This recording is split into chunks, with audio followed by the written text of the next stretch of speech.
Hello viewers, welcome to the channel. இன்னைக்கு நம்ம வீடியோவில் வந்து எதை பற்றி பார்க்க போறோம்னா, ட்ரெயினில் அடிக்கடி டிராவல் பண்ணுறவங்களுக்கு முக்கியமாக இந்த அப்டேட்ஸ் எல்லாமே வந்து தெரிஞ்சிருக்கணும். அது என்னடான்னு கேட்டிங்க, இந்தியன் ரயில்வேஸ் ஆக்ட் 138 படி ட்ரெயினில் வந்து வேலிட் டிக்கெட் இல்லாமல் போனால் நமக்கு வந்து ஃபைன் வந்து போடுவாங்க. ஸோ இப்போ இந்தியன் ரயில்வே ரூல்ஸை வந்து நம்ம பிரேக் பண்ணோம் அப்படின்ற பட்சத்தில் நமக்கு வந்து சம் பெனால்ட்டி வந்து போடுவாங்க. சில ரீசனுக்கு வந்து பார்த்தீங்கன்னா இம்ப்ரிசன்மெண்ட்டும் கூட இருக்குது. ஸோ அந்த எந்தெந்த ரீசனுக்குலாம் வந்து பார்த்தீங்கன்னா பெனால்ட்டி எவ்வளோ போடுவாங்க அண்ட் இம்ப்ரிசன்மெண்ட் எத்தனை மாதம் வரைக்கும் போடுவாங்க அப்படின்ற பற்றி டீட்டெயிலாக இந்த வீடியோ வந்து பார்க்க போகிறோம். ஃபார் எக்ஸாம்பிளுக்கு இப்போ நீங்கள் ட்ரெயினில் வந்து டிக்கெட் இல்லாமல் போறீங்க, அப்படி இல்லைனா பிளாட்ஃபார்ம் டிக்கெட் வந்து நீங்க எடுக்கல, அண்ட் இப்போ வந்து லக்கேஜஸ்லாம் கொண்டு போறீங்க, அந்த லக்கேஜஸ்க்குலாம் வந்து பாத்தீங்கன்னா கரெக்டான ஃபேர் வந்து நீங்க எடுக்கல அப்படின்னா உங்களுக்கு வந்து சம் பெனால்ட்டி வந்து போடுவாங்க. ஸோ அது என்ன penalty and end of the வீடியோவில் வந்து அந்த பெனால்ட்டிஸை வந்து நம்ம எப்படி அவாய்ட் பண்ணலாம் அப்படின்றத பத்தி நம்ம டீட்டெயிலாக இந்த வீடியோவில் வந்து பார்க்க போறோம். ஸோ இந்த வீடியோ ஸ்கிப் பண்ணாம ஃபுல்லா பாருங்க, அப்பதான் எந்தெந்த ரீசனுக்கு எவ்வளவு பெனால்ட்டி வந்து போடுறாங்க அப்படின்றது வந்து கிளியரா உங்களுக்கு வந்து புரிய வரும். அதுக்கு முன்னாடி நம்ம சேனல் வந்து சப்ஸ்கிரைப் பண்ணனா சப்ஸ்கிரைப் பண்ணிக்கோங்க.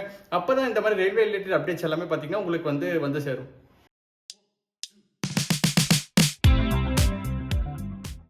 இப்போ ஃபர்ஸ்ட் ஒன் வந்து நம்ம என்ன பார்க்க போறோம்னா, ட்ரெயினில் டிக்கெட் இல்லாமல் வந்து ட்ராவல் பண்ணுவாங்க. ஸோ இப்போ நீங்கள் வந்து ட்ரெயினில் வந்து டிக்கெட் இல்லாமல் ட்ராவல் பண்ணிட்டு வரீங்க, டிடி வந்து செக் பண்ணுறப்ப பார்த்தீங்கன்னா உங்ககிட்ட வந்து டிக்கெட் இல்லை அப்படின்னா உங்களுக்கு வந்து அந்த என்டையர் ட்ரெயின் ஃபன், இப்போ நீங்கள் சென்னை டு மதுரை வரீங்க அப்படின்னா அந்த Chennai to Madurai normal fare இருக்குல்ல, அது ப்ளஸ் வந்து 250 rupees வந்து பார்த்தீங்கன்னா பெனால்ட்டி சார்ஜஸ், இது ரெண்டுத்தையும் சேர்த்து வந்து போடுவாங்க.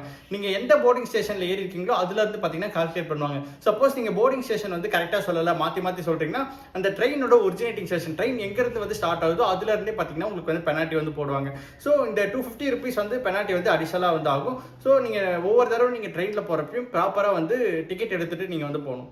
இப்போ அடுத்ததாக பார்க்க போகிறது ராங் கிளாஸ் ட்ராவல். இப்போ நீங்கள் வந்து ஸ்லீப்பர் கோச்சில் வந்து பார்த்தீங்கன்னா டிக்கெட் எடுத்திருக்கீங்க, பட் இதுவே ஏசி கோச்சஸ்லாம் இருக்கும் பார்த்தீங்களா, நீங்கள் வந்து ஏசி கோச்சஸில் வந்து ட்ராவல் பண்ணிட்டு வரீங்க அப்படின்றப்போ டிடி வந்து பார்த்தீங்கன்னா உங்களை வந்து செக் பண்ணுறாரு. உங்கள் டிக்கெட்டில் வந்து பார்த்தீங்கன்னா ஸ்லீப்பர் கிளாஸ்க்கான டிக்கெட்டாக வச்சிருக்கீங்க, பட் நீங்கள் வந்து ஏசி கோச்சில் வந்து ட்ராவல் பண்ணிட்டு இருக்கீங்க அப்படின்ற பட்சத்தில் உங்களுக்கு வந்து பார்த்தீங்கன்னா பெனால்ட்டி வந்து 250 அடிஷனலாக வந்து சார்ஜ் பண்ணுவாங்க. ப்ளஸ் இந்த ஸ்லீப்பருக்கும் ஏசி கோச்சஸ்க்கும் எவ்வளோ டிஃப்ரென்ஸ் இருக்கோ அந்த அமௌண்ட்டையும் வந்து பார்த்தீங்கன்னா உங்ககிட்ட வந்து சார்ஜஸ் வந்து பண்ணிடுவாங்க. ஸோ நீங்கள் வந்து எந்த கோச்சில் வந்து நீங்கள் டிக்கெட் எடுத்திருக்கீங்களோ அதே கோச்சில் தான் போகணும். சில டைம்ல வந்து அந்த ஐஆர்சிடிசி ஆப்ல வந்து நம்ம புக் பண்றப்போ கன்சிடர் ஃபார் ஆட்டோ அப்கிரேடேஷன் அப்படின்ற ஒரு ஆப்ஷன் இருக்கும். அதை நீங்க கிளிக் பண்ணீங்க அப்படின்னா இந்த ஏசி கோச்சஸே டிக்கெட் இருக்கும் பட்சத்தில் உங்களுக்கு வந்து ஏசி கோச்சஸ்ல வந்து அப்கிரேட் பண்ணி கொடுப்பாங்க. ஸோ அப்படி இல்லை அப்படின்னா நீங்க எந்த கோச்சஸ்ல வந்து டிக்கெட் எடுத்திருக்கீங்களோ அதுல தான் வந்து ஏறணும். அப்படி இல்லைன்னா இன்னொரு டிப்ஸ் வந்து இருக்கு, நீங்க வந்து டிடிஐ கிட்ட வந்து கேட்கலாம், இது மாதிரி ஸ்லீப்பர் அந்த ஏசி கோச்சஸ்ல வந்து சீட் இருந்துச்சுன்னா என்னோட சீட் வந்து அப்கிரேட் பண்ணி கொடுக்க முடியுமா அப்படின்ற மாதிரி நீங்க கேட்கலாம். அப்படி இருக்கும் பட்சத்தில் பார்த்தீங்கன்னா ஆட்டோ அப்கிரேட் வந்து டிடி வந்து உங்க கோச்சஸ்க்கு வந்து பார்த்தீங்கன்னா பண்ணி கொடுப்பாரு. நீங்களும் ஏசி கோச்சில் டிராவல் பண்ணிக்கலாம். பட் இதெல்லாம் வந்து பண்ணாம நீங்க டைரக்டா வந்து ஸ்லீப்பர் கோச்ல டிக்கெட் எடுத்துட்டு ஏசி கோச்சஸ்ல போய் டிராவல் பண்ணக்கூடாது. டிராவல் பண்ணிங்கன்னா அந்த டிஃபரன்ஸ் ஃபேர் பிளஸ் அந்த 250 பெனால்ட்டி வந்து சார்ஜ் பண்ணுவாங்க. தேர்ட் ஒன் வந்து பார்த்தீங்கன்னா டிராவலிங் பியாண்ட் டெஸ்டினேஷன். அதாவது நீங்கள் ஒரு குறிப்பிட்ட இடத்துக்கு வந்து பார்த்தீங்கன்னா டிக்கெட் எடுத்துப்பீங்க, பட் அதுக்கு அந்த இடத்துக்கு தாண்டி வந்து நீங்கள் டிராவல் பண்ணுறதுக்கு, இப்போ ஃபார் எக்ஸாம்பிளுக்கு நீங்கள் மதுரை டு விழுப்புரம் வந்து ட்ரெயின் டிக்கெட் புக் பண்ணியிருக்கீங்க, பட் விழுப்புரமில் வந்து இறங்காமல் நீங்கள் விழுப்புரம் தாண்டி சென்னை நோக்கி வந்து ட்ரெயின் போயிட்டு இருக்கு, நீங்கள் டிராவல் பண்ணிட்டே இருக்கீங்க அப்படின்ற பட்சத்தில் உங்கள் டிடிஐ வந்து செக் பண்ண வரப்போ நீங்கள் உங்களை பார்த்துட்டார் அப்படின்னா நீங்கள் வந்து அந்த விழுப்புரம் டு சென்னைக்கான ஃபேர் ப்ளஸ் வந்து 250 பெனால்ட்டி வந்து நீங்கள் பே பண்ணுற மாதிரி இருக்கும். ஸோ இதை வந்து அவாய்ட் பண்ணுறதுக்காக கரெக்டாக நம்ம எந்த ஸ்டேஷன் வரைக்கும் நம்ம புக் பண்ணியிருக்கோமோ கரெக்டாக அதே ஸ்டேஷன்லேயே வந்து பார்த்தீங்கன்னா நம்ம வந்து செக் பண்ணி வந்து ப்ராப்பராக வந்து இறங்கிக்கணும். ஸோ நீங்கள் ட்ரெயினில் போயிட்டே இருக்கும்போது பிளான் வந்து சேஞ்ச் பண்ணுறீங்க, நான் விழுப்புரமில் வந்து இறங்காமல் நான் சென்னை வந்து போகணும் அப்படின்ற பட்சத்தில் நீங்கள் விழுப்புரம் வர்றதுக்கு முன்னாடியே வந்து உங்கள் டிடியை வந்து அப்ரோச் பண்ணலாம். இது மாதிரி வந்து நான் விழுப்புரம் வரைக்கும் தான் டிக்கெட் எடுத்திருக்கேன், நான் சென்னை வரைக்கும் போகணும் அப்படின்ற பட்சத்தில் அவர் வந்து அந்த ஃபேரை வந்து பார்த்தீங்கன்னா கால்குலேட் பண்ணி அந்த ஃபேர் வந்து சார்ஜ் பண்ணிடுவார் உங்கள்கிட்ட.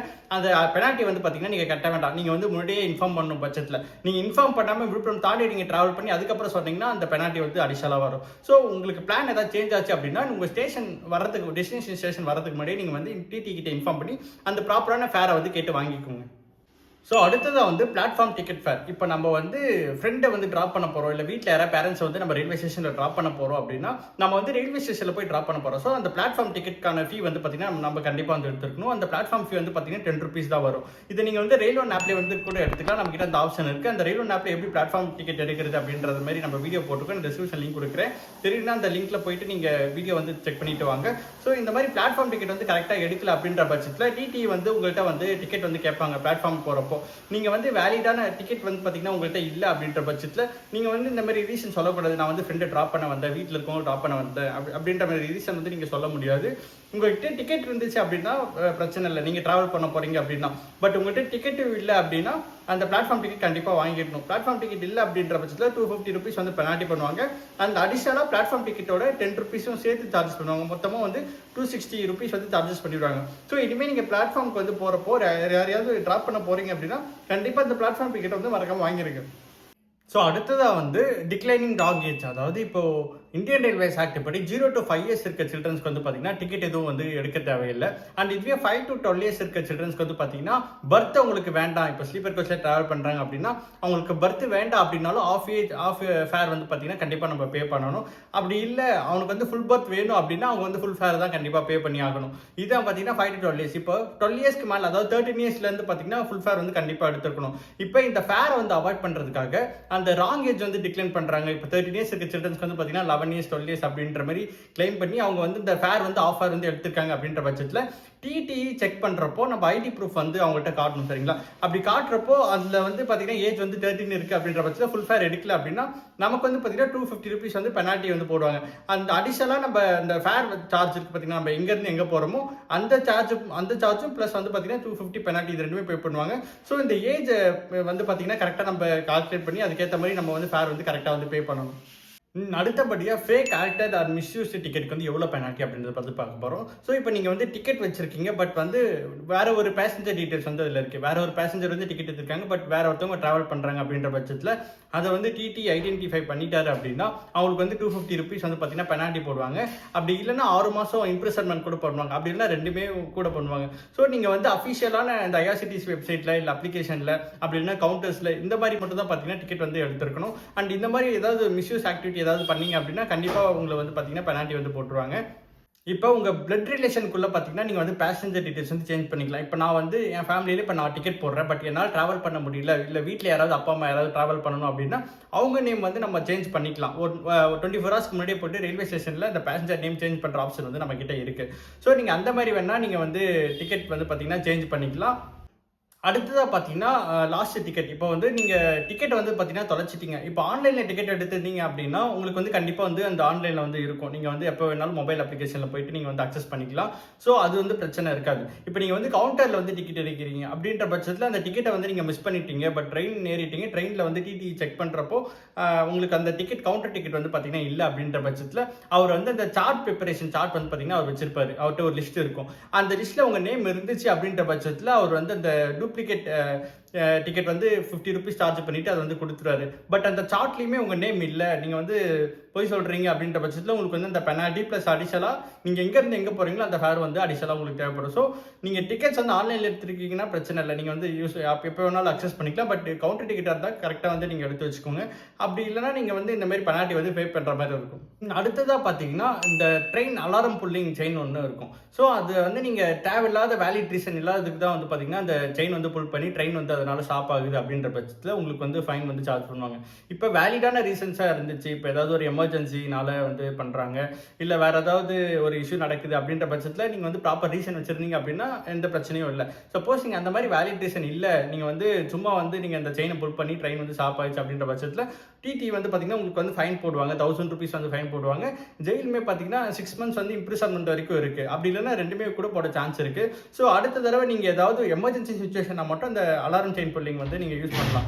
அப்படி இல்லைனா நீங்கள் வந்து அதை யூஸ் பண்ணக்கூடாது. இப்போ அடுத்ததாக வெயிட் லிஸ்டிங் பேசஞ்சர் வந்து ட்ராவல் பண்ணலாமா அப்படின்ற மாதிரி ஒரு டவுட்ஸ் இருக்கும். அவங்களுக்கு வந்து எவ்வளோ பெனால்ட்டி வந்து போடுவாங்க அப்படின்னு.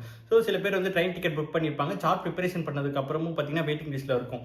பட் அவங்க வந்து ட்ராவல் பண்ணுறாங்க அப்படின்ற பட்சத்தில் அவங்களுக்கு வந்து இப்போது கவுண்டரில் டிக்கெட் எடுத்திருக்காங்களா ஆன்லைன் டிக்கெட் எடுத்திருக்காங்களா அப்படின்ற ஒரு விஷயம் இருக்குது. இப்போ ஆன்லைனில் டிக்கெட் எடுத்திருக்காங்க அப்படின்னா வெயிட்டிங் லிஸ்ட்லேயே இருந்துச்சு அப்படின்னா அவங்களுக்கு வந்து கண்டிப்பாக ரீஃபண்ட் வந்துடும். ஸோ அவங்க வந்து ட்ராவல் பண்ணவே முடியாது. அவங்களுக்கு வந்து பார்த்தீங்கன்னா கண்டிப்பாக அந்த பேஸ் ஃபேர் எங்கே நீங்கள் ட்ராவல் பண்ணுறாங்க ப்ளஸ் பெனால்ட்டி 250 வந்து கண்டிப்பாக வந்து போடுவாங்க. இதுவே கவுண்டரில் வந்து டிக்கெட் எடுத்துருக்காங்க அப்படின்னா அவங்களுக்கு வந்து ரீஃபண்ட் வந்து வராது. பிகாஸ் அவங்க காசு கொடுத்து தான் வந்து பார்த்தீங்கன்னா கவுண்டரில் டிக்கெட் வாங்கியிருப்பாங்க. அவங்களுக்கு வந்து ரீஃபண்ட் வந்து பண்ண முடியாது பார்த்தீங்களா. அதனால் அவங்கள வந்து என்ன பண்ணுவாங்கன்னு பார்த்தீங்கன்னா அன்ரிசர்வ் கோச்சஸ் வந்து பார்த்தீங்கன்னா மூவ் பண்ணிடுவாங்க. ஸோ இப்படி தான் பார்த்தீங்கன்னா பெனால்ட்டி வந்து பே பண்ணுற மாதிரி இருக்கும். அண்ட் சில பேர் வந்து பார்த்தீங்கன்னா இந்த லோக்கலில் ட்ராவல் பண்ணுறவங்களுக்கு சீசன் டிக்கெட் எடுத்துருப்பாங்க, ஆஃபீஸ் அடிக்கடி போயிட்டு வராங்க. அவங்களுக்கு தான் இந்த சீசன் டிக்கெட் எக்ஸ்பயர் ஆனதுக்கப்புறமும் ட்ராவல் பண்ணாங்க அப்படின்னா, இப்போ வந்து நீங்கள் டிக்கெட் எடுத்து வந்து போகிறீங்க, பட் ப்ராப்பராக இந்த உங்களோட ப்ரூஃப் ஐடி வந்து காட்டல அப்படின்னாலும் வந்து பார்த்தீங்கன்னா அதுக்கு வந்து ஃபைன் சார்ஜ் பண்ணுவாங்க. அண்ட் 2 பேர் இப்போ ட்ரெயின் டிக்கெட் வந்து ட்ராவல் பண்ணி யூஸ் பண்ணுறாங்க அப்படின்னா 2 பேருக்குமே பார்த்தீங்கன்னா ஃபைன் போட்டுருவாங்க. ஸோ ஒரு டிக்கெட் வந்து நம்ம வச்சு 2 பேர் வந்து ட்ராவல் பண்ண முடியாது. அது வந்து பெரிய ஒரு மிஸ்யூஸ் பண்ணுற மாதிரி தான். ஸோ 2 பேருக்குமே பார்த்தீங்கன்னா இது வந்து பார்த்தீங்கன்னா ஃபைன் போட்டுருவாங்க. ஸோ இவ்வளோ தான் இந்த விஷயம். இப்போ இந்த வீடியோவில் வந்து என்னென்ன பெனால்ட்டி எவ்வளோ வந்து போடுவாங்க அப்படின்றத பற்றி டீட்டெயிலாக பார்த்தோம். இப்போ ஐஆர்சிடிசி வந்து பார்த்தீங்கன்னா நீங்கள் எப்போல்லாம் ரூல்ஸை பிரேக் பண்ணுறீங்களோ அப்போ மட்டும் தான் இந்த ஃபைன் போடுவாங்க. அவங்களுக்கு வந்து கண்டிப்பாக ஃபைன் போயிட்டே ஆகணும் அப்படின்ற ஒரு இது கிடையாது. நம்ம எப்போல்லாம் இந்த ரூல்ஸ் வந்து பிரேக் பண்ணுறோமோ அப்போ மட்டும் தான் அவங்க வந்து ஃபைன் போடுவாங்க. ஸோ இப்போ 250 rupeesன்றது வந்து பார்த்தீங்கன்னா நமக்கு கம்மியாக தெரியல. பட் அதோட ஃபேரோட சேர்த்து பார்த்தோம் அப்படின்னா அது வந்து ரொம்பவே அதிகமாக இருக்கும். அந்த ஃபைன் அவாய்ட் பண்ணுறதுக்காக நம்ம வந்து டேரெக்டாகவே நம்ம டிக்கெட் எடுத்துகிட்டே வந்து ப்ராப்பராக வந்து நம்ம ட்ராவல் பண்ணலாம். ஸோ இப்போ இந்த பெனால்ட்டி வந்து எப்படி நம்ம அவாய்ட் பண்ணலாம் அப்படின்றத பற்றி பார்ப்போம். ஸோ ஃபர்ஸ்ட் வந்து இப்போ அன்ரிசர்வ் கோச்சில் வந்து பார்த்தீங்கன்னா ரொம்பவே கூட்டமாக இருக்குது, உங்களால் வந்து ஏற முடியல. நீங்கள் வந்து அந்த மாதிரி டைமில் ரிசர்வ் கோச்சஸில் போயிட்டு டிடிஇ கிட்ட வந்து நம்ம அவர் வந்து ஐடென்டிஃபை பண்ணுறதுக்கு முன்னாடியே நம்ம போயிட்டு இந்த மாதிரி அன்ரிசர்வ் கோச்சஸில் வந்து டிக்கெட் வந்து ஃபுல்லாக இருக்குது, சப்போஸ் ரிசர்வ்டு கோச்சஸில் ஏதாவது சீட் இருந்தால் கொடுங்க அப்படின்ற மாதிரி நீங்கள் வந்து ரெக்வஸ்ட் பண்ணி கேட்கலாம். அவர் வந்து செக் பண்ணுவார். செக் பண்ணிவிட்டு டிக்கெட் இருக்குன்ற பட்சத்தில் அதுக்கான ஃபேரை வந்து பார்த்தீங்கன்னா கரெக்டாக அவர் வாங்கிட்டு உங்களுக்கு வந்து அந்த சீட் வந்து அலாட் பண்ணிடுவார். பட் நீங்கள் டேரெக்டாக போயிட்டு நீங்கள் ரிசர்வ் கோச்சஸில் ஏறி அவர் ஐடென்டிஃபை பண்ணார் அப்படின்னா அது வந்து பெனால்ட்டியோட சேர்த்து முடியும். அதுக்கு முன்னாடி நீங்கள் டிடியை வந்து நீங்கள் அப்ரோச் பண்ணி இந்த மாதிரி சொன்னால் உங்களுக்கு வந்து ஃபேவராக இருக்கும். அண்ட் அட்வான்ஸாக வந்து டிக்கெட் புக் பண்ணுறது ரொம்ப பெஸ்ட்டு. இந்த மாதிரி பெனால்ட்டிஸ்லாம் நம்ம அவாய்ட் பண்ண வேண்டாம். லாஸ்ட் டைமில் டிக்கெட் கிடைக்கல, வெயிட்டிங் லிஸ்ட்டில் போகுது அப்படின்றவங்களுக்கு கொஞ்சம் அட்வான்ஸாக புக் பண்ணிங்க அப்படின்னா உங்களுக்கு இந்த மாதிரி இஷ்யூலாம் வந்து பார்த்திங்கன்னா உங்களுக்கு வந்து வராது. அவ்வளோதான் இந்த வீடியோ உங்களுக்கு பிடிச்சிருக்குன்னு நினைக்கிறேன். மேலும் இந்த மாதிரி ரயில்வே ரிலேட்டட் அப்டேட்ஸ் உங்களுக்கு உடனே வேணும் அப்படின்னா நம்ம சேனல் வந்து மறக்காமல் சப்ஸ்கிரைப் பண்ணிக்கோங்க. அண்ட் உங்களுக்கு ஏதாவது டவுட்ஸ் இருந்துச்சுனாலும் கண்டிப்பாக அது வந்து கமெண்ட்டில் வந்து லீவ் பண்ணுங்கள். நான் வந்து அதுக்கு ரிப்ளை வந்து கொடுக்குறேன். அண்ட் உங்களுக்கு வேறு ஏதாவது டிப்ஸ் தெரிஞ்சாலும் நீங்கள் வந்து கமெண்ட்ஸில் வந்து சொல்லுங்கள். மற்ற சப்ஸ்கிரைபருக்கும் அது ரொம்ப யூஸ்ஃபுல்லாகவும் இருக்கும், நானும் அது என்ன அப்படின்னு சொல்லிட்டு தெரிஞ்சுப்பேன். அண்ட் மேலும் இந்த மாதிரி இப்போ லைவ் தக்கல் டிக்கெட் வந்து நம்ம புக் பண்ணி வீடியோ போட்டிருக்கோம். And IRCTC rail connect and railway app எடுத்து கம்பேர் பண்ணி வீடியோ போட்டிருக்கோம். இந்த மாதிரி நிறையா ரயில்வே வீடியோஸாக நம்ம போட்டிருக்கோம். உங்களுக்கு கண்டிப்பாக தேவைப்படும் நினைக்கிறேன். தேவைப்பட்டுச்சுன்னா டிஸ்கிரிப்ஷனில் லிங்க் கொடுக்குறேன். அந்த லிங்க்ல வந்து கிளிக் பண்ணி நீங்கள் வந்து வீடியோ வந்து ஃபுல்லாக பாருங்கள். அண்ட் மறக்காமல் நம்ம சேனலுக்கு வந்து சப்போர்ட் பண்ணிகிட்டே இருங்க. தேங்க்யூ.